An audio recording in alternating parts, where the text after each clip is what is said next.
सुखमृत प्रभु नाम।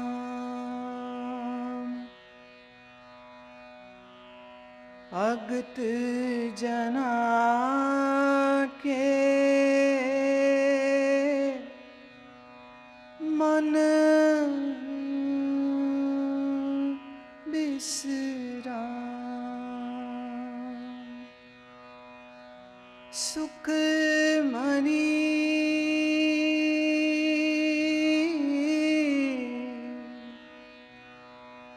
सुख अमृत प्रभु नाम।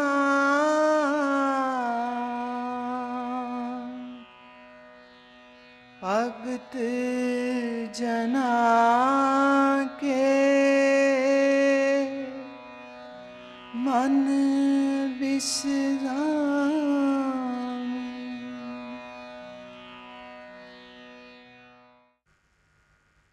एक बहुत अनोखे, एक बड़े अद्वितीय,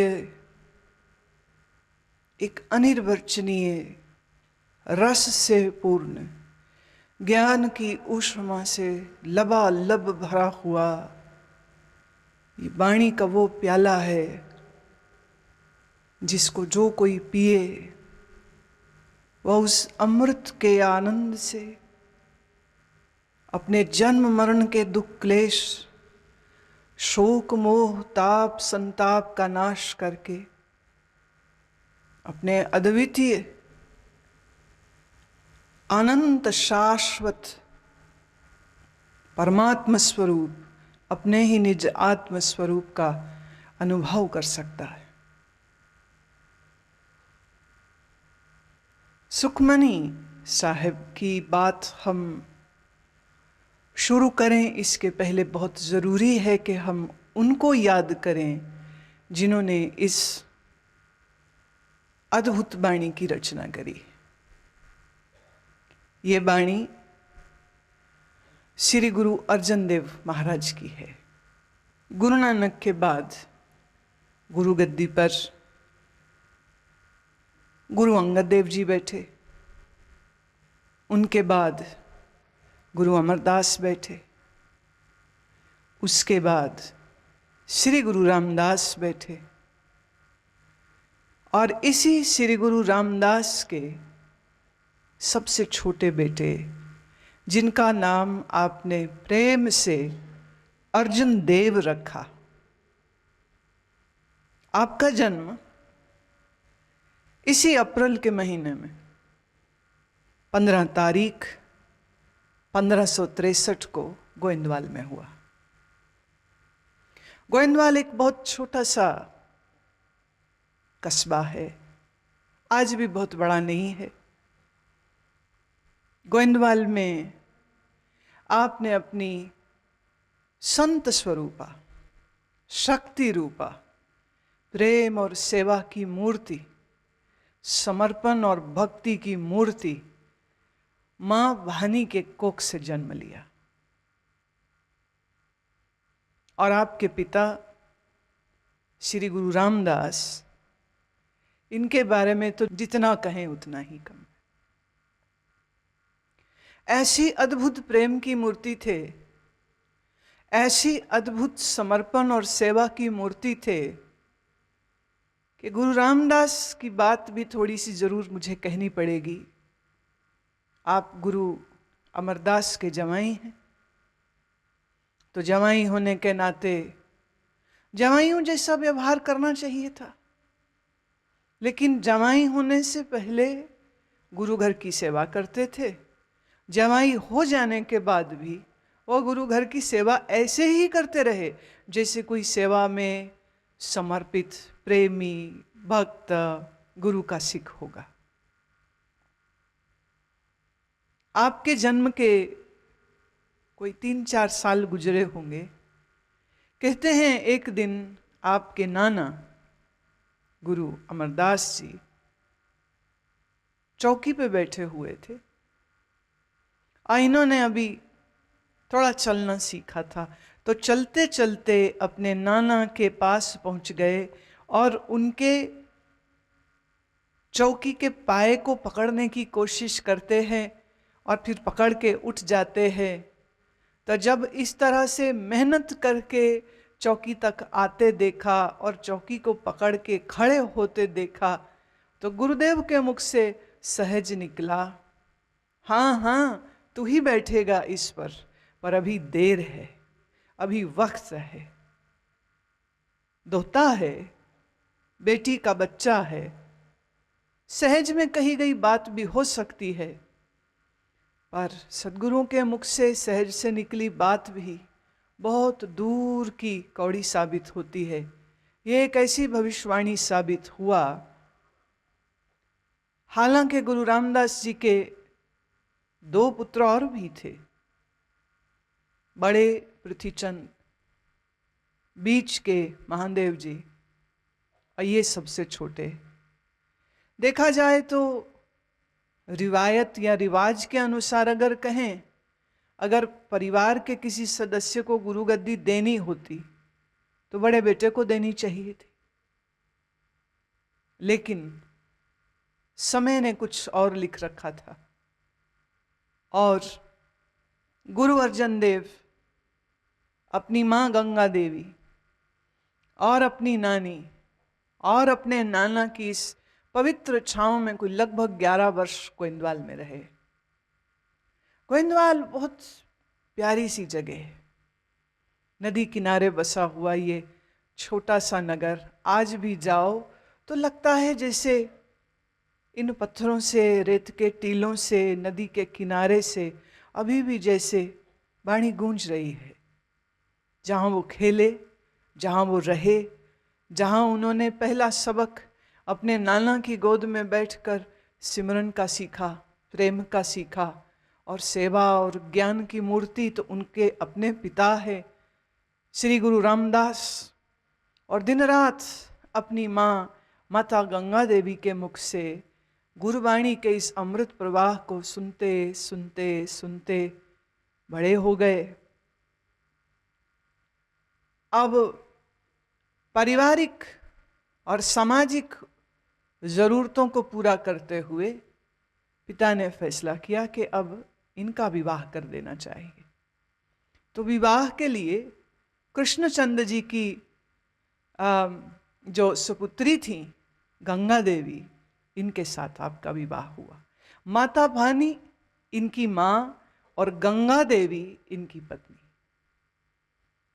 गंगा देवी जी के साथ आपके इस गृहस्थ जीवन का जो शुरू आरंभ हुआ, तो साथ ही साथ पृथ्वीचंद जी का क्रोध, उनकी ईर्ष्या, उनके द्वेष, उनका गद्दी का मोह, पैसे का लोभ और अपने इस छोटे भाई के उभरते हुए गुणों को देखा तो उनके प्रति द्वेष और ईर्ष्या का ऐसा तांडव उन्होंने करना शुरू किया।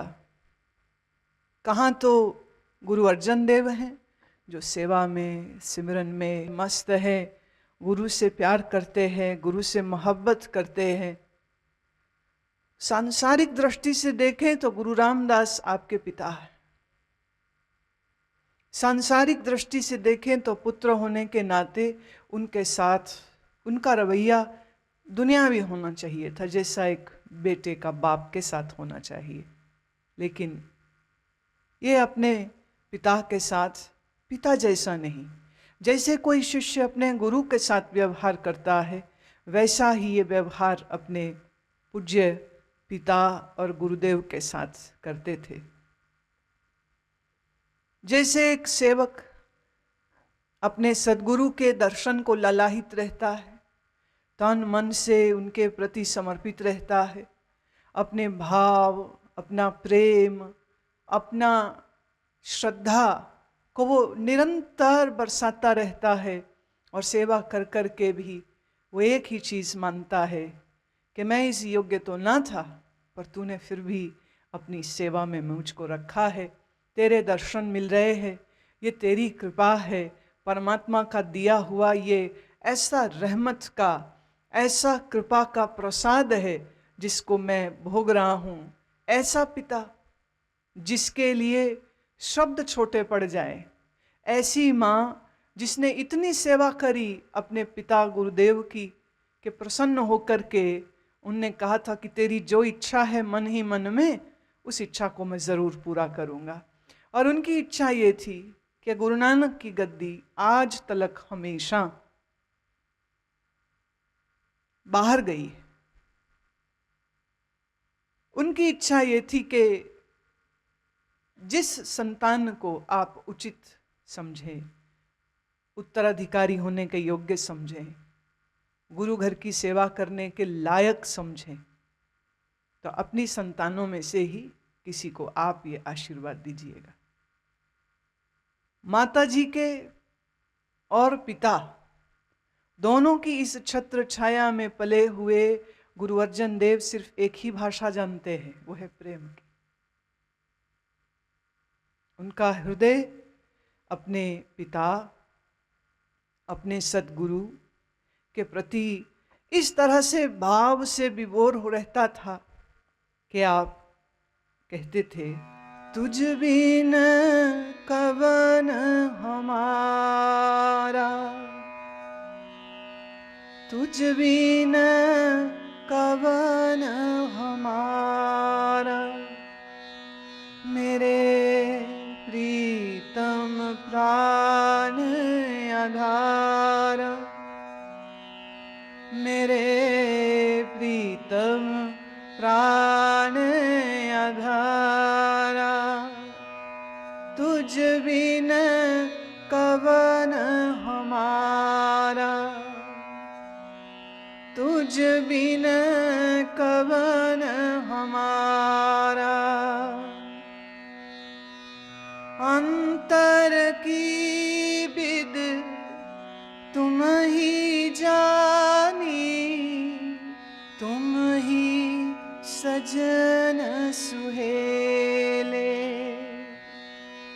सर्व सुखा में तुझते पाए, मेरे ठाकर अगहें अतोले, बरन न सको तुमरे रंगा, गुण निधान सुख दाते, अगम अगोचर द्रव्य अविनाशी, पूरे गुर ते जाते, तुझ बिन कवन हमारा, तुझ बिन कवन हमारा, मेरे प्रीतम प्राण, प्रीतम प्राण आधारा, तुझ बिन कवन हमारा, प्रम पाँव काट किए नह केवल, जब ते हमें मारी, जन्म मरण को चूको सहसा, साध संगत दरसारी, चरण पखार करो गुर सेवा, बार जाओ लख बरिया, जह प्रसाद पाओ जल तरया, जन नानक प्रिय संग मेरिया, तुझ बिन कवन हमारा, तुझ बिन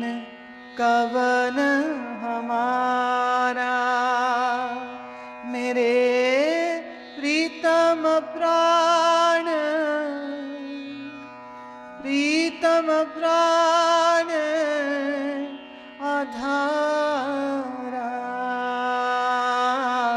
तुझ बिन कवन हमारा, तुझ बिन कवन हमारा, तुझ बिन कवन हमारा,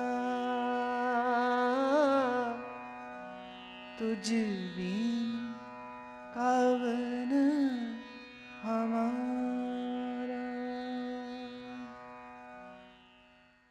है मेरे सद्गुरु, तेरे बगैर मेरा कौन है। मेरे प्राणों का आधार प्रभु आप हो। मेरे मन की विधि को आप ही जानते हो, आप ही मेरे सज्जन हो, आप ही मुझको सहज लगते हो। मैंने सारे सुख आपसे ही पाए हैं। ऐ मेरे ठाकुर, आपको कौन जान सकता है। आप तो अगम हो और कौन आपको तोल सकता है। आप तो अतुलनीय हो। मैं आपके स्वरूप का वर्णन कैसे करूं, मैं आपके रंगों का वर्णन कैसे करूं।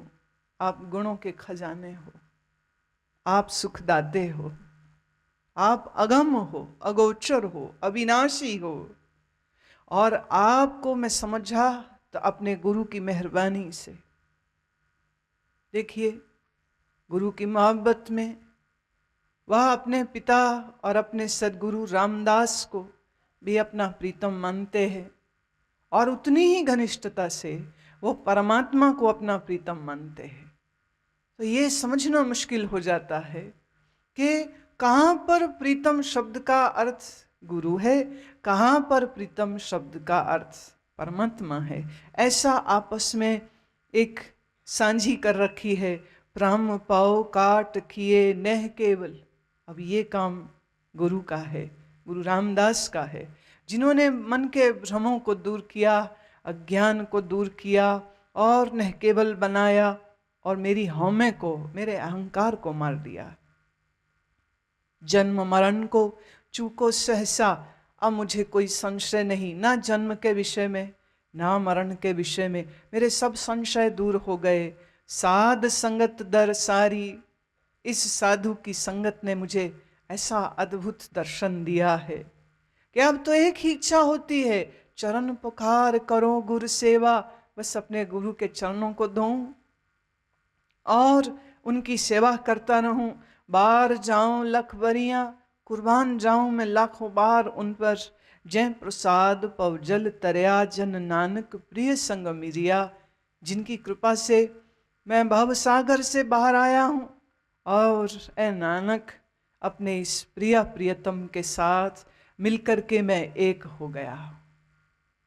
ये इनके अंतर की स्थिति है। इनके ये गुण देखकर, इनकी ये मोहब्बत देखकर, इनका ये प्यार देखकर, और इनकी ये साधना देखकर, और इनकी ये निश्चय देखकर, मन ही मन में गुरु रामदास ने ऐसा सोच लिया कि इस गुरु गद्दी के काबिल अगर कोई है तो इस समय पर वो मेरा छोटा बेटा अर्जुन देव ही है, और कोई हो नहीं सकता है।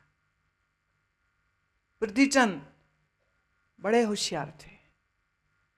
वो पूरा समय ये देखते रहते थे कि कहाँ से पैसा आ रहा है, लंगर में से कहाँ से पैसे कांटी मारनी है, कहाँ से मैं अपने स्वार्थ को पूरा कर सकता हूँ। उनकी रुचियाँ बहुत सांसारिक थी, बड़ी सांसारिक।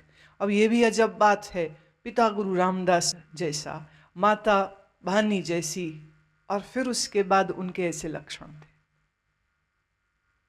ये सिर्फ द्वेष नहीं है, ये सिर्फ उनका अर्जुन देव जी के प्रति द्वेष नहीं था, ये उनका अपना लालच, ये उनका अपना राक्षस था, क्रोध का राक्षस, महत्वाकांक्षा का राक्षस, जिसने उनको अंधा बना रखा था। एक दिन सब संगत के सामने, कथा बड़ी मीठी है, लाहौर से गुरु रामदास के कुछ रिश्तेदार आए जो अपने साथ एक गुजारिश, एक प्रार्थना को लेके आए कि आप हमारे यहाँ शादी पर आइए। जब निमंत्रण आया लाहौर शादी जाने का, तो गुरु रामदास जी ने कहा कि देखिए, हम इस समय नहीं जा सकेंगे, लेकिन हम अपने छोटे बेटे को आपके पास भेजेंगे। वो कीर्तन भी अच्छा करता है, गुरु नानक की बाणी को सुनाएगा। और आदेश ये दिया कि जाओ लाहौर में रहो, और जब तक हम ना बुलाएं तब तक आप वहीं रह करके संगत की सेवा करना। अब क्या कह सकते हैं, आज्ञा तो माननी है, क्योंकि तुम्हें पिता, तुम्हें फुन माता, तुम्हें मीत हित भ्राता, तुम परवार, तुम्हें आधारा, तुम्हें जीय प्राण दाता। अब दाता जो हुक्म करे तो वो करना पड़ेगा। चले गए। अर्जन देव जी लाहौर गए और वहां पर शादी भी अटेंड हो गई, और फिर वहां गुरु दरबार खोला, और गुरु की बाणी जो उन्होंने सुनी थी, गुरु नानक की बाणी, गुरु अंगद देव जी की बाणी, गुरु अमरदास की बाणी और पिता गुरु रामदास की बाणी, ये सब कंठस्थ थी।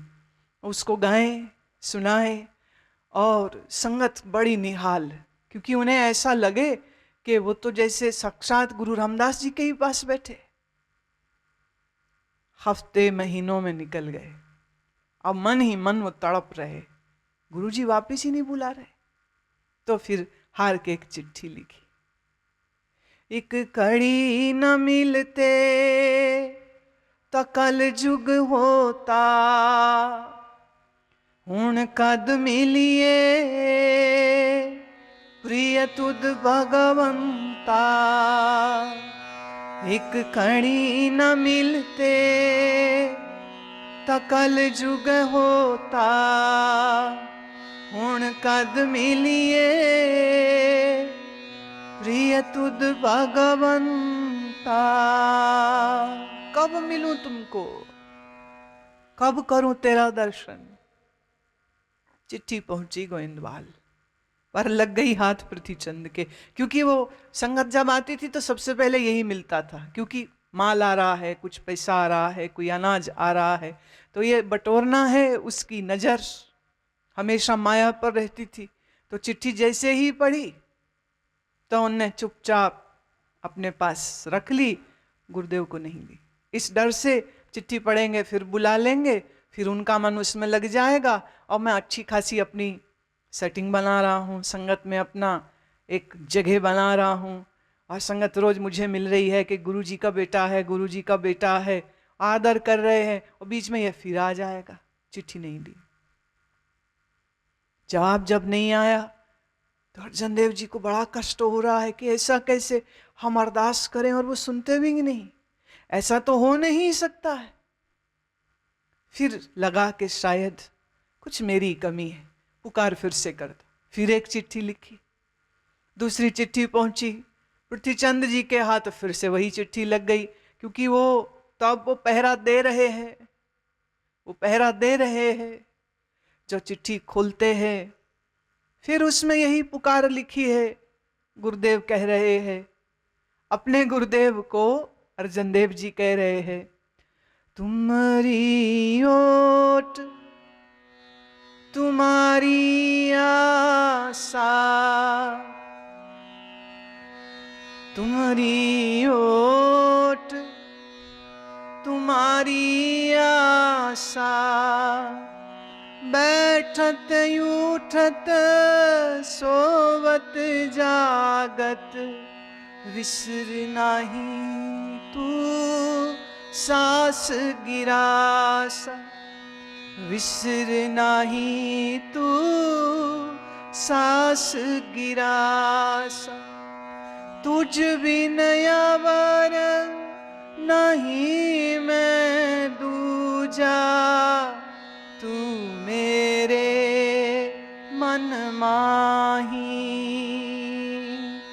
तू साजन संगी प्रभु मेरा, काहे जिया डराही।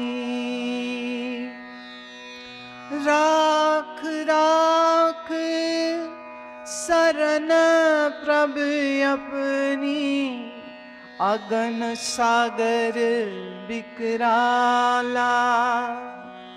नानक के सुख दाते सतगुर, हम तुम रे बाल गोपाला। हम तुम रे बाल गोपाला। तुम्हारी ओट तुम्हारी आशा, तुम्हारी ओट तुम्हारी आशा। बैठत उठत सोवत जागत, बैठत उठत सोवत जागत। विसर नहीं तू सास गिरासा, विसर नहीं तू सास गिरासा। तुम्हारी ओट तुम्हारी आशा। अब मैं ऐसे शब्दों को पढ़ के तो पृथ्वी चंद का दिल तो और घबराया। उसने दूसरी चिट्ठी को भी छुपा दिया। और उधर अर्जन देव जी पल पल तड़प रहे हैं, जवाब नहीं आया, जवाब नहीं आया, जवाब क्यों नहीं आया। फिर रहा ना गया, फिर तीसरी चिट्ठी लिखी और ये संकेत किया जिसके हाथ चिट्ठी दी कि देखो ये सीधे सतगुरु जी के हाथ में देना और किसी को नहीं देना।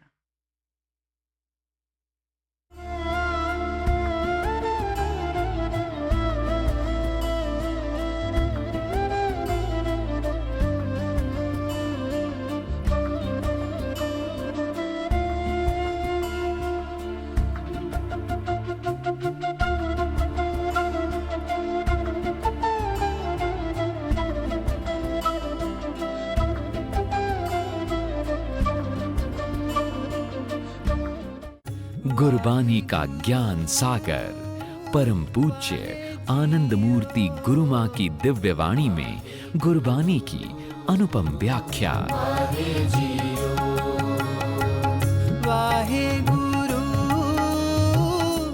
जपजी साहेब, जाप साहेब, सुखमनी साहेब, रहरास साहेब, सलोक महल्ला नौमा, चौपाई साहेब, आनंद साहेब व अन्य गुरबानी ग्रंथों की सुंदरतम प्रस्तुति अब गुरुमां.com पर उपलब्ध है।